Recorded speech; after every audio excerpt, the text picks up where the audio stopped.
These are the days of the white birds. These are the White Ibis. And they're enjoying the critters. The grass. And over here I have storks. The Wood Stork. And they like to hang out by the library here. Here's some more ibis.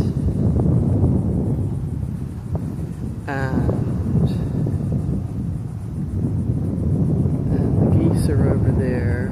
Our storks are tall and very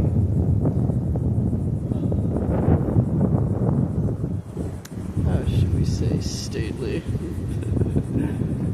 They're so pretty too, aren't they?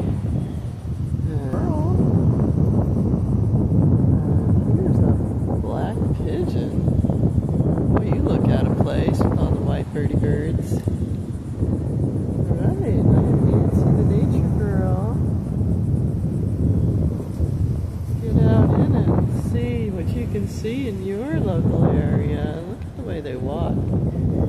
Same way. Very stately, intentional.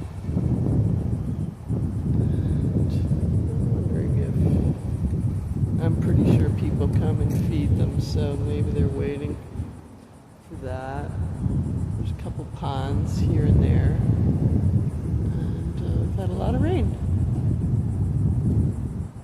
lately. Oh, we have 3 black pigeons now. Alright, well, enjoy nature. Fresh air today.